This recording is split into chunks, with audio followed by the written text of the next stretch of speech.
This section takes a look at how cultural activities from our respective homelands are kept alive in Salinas. From lion dances to tinikling to taiko and kendo, they represent a bit of culture from the places we come from.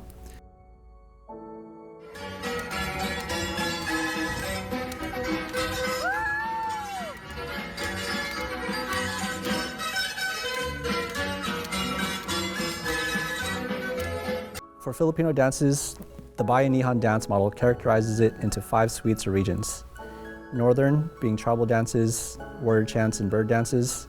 And there's also the regional variations.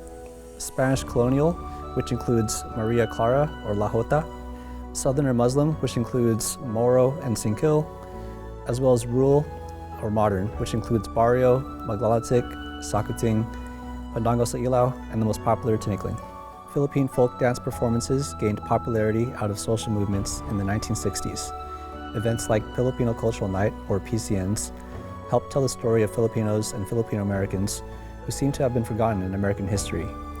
These performances also became a rite of passage into understanding culture. The choreography and recreation of these dances reconstruct the identity of what it means to be Filipino or Filipino American. While cultural performances have a fun and entertaining aspect, they often take us directly into our most difficult and painful experiences between home and the homeland, across generations, and even within ethnic and national groups, but we occasionally assume to be welcoming.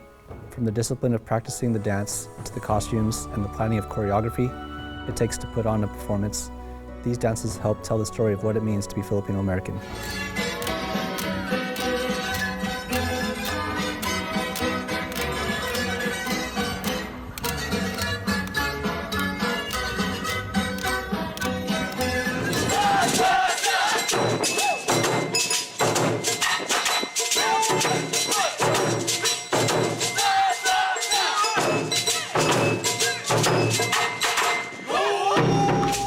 Our biggest event at the Buddhist temple is Oro Obon Festival, which is an all-day event with, which probably covers the entire, not entire, but we do many of the activities that for cultural preservation, and also Obon is a time where families come back together and remember their ancestors who have passed on. So it's a family event, it's kind of a reunion of sorts, and so a lot of the people like to come back to Obon, but the biggest things that occur are San Jose Taiko comes, and we have what we call Odori, which is a street dance, and the reason you have a street dance is the story of Obon is that this person went to the Amida Buddha and said, my poor mother is suffering because she did she wasn't a nice person, but could you bear her?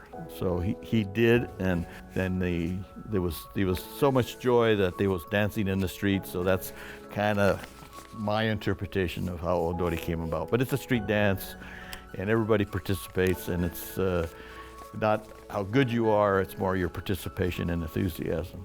So I think Odori is a big part of Oro Obon and one of our cultural things.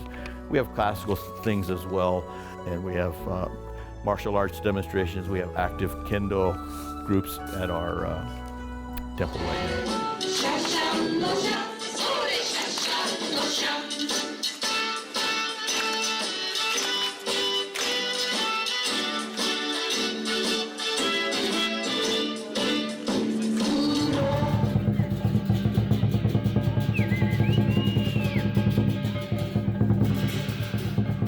A little bit about what lion dance is. Chinese lion dance combines martial arts postures with elaborate costumes in a synchronized percussion rhythms and precision dance movements. The lion is a symbol of power, wisdom, and good fortune. The lion dance is usually performed during Chinese New Year and other Chinese traditional cultural festivals. Cultural activities help bring a sense of identity and a sense of belonging to people who have roots and connections to these cultures. For some, they help answer essential ethnic studies questions through performance. Who am I? What's the story of my community? How can I bring about change to my community?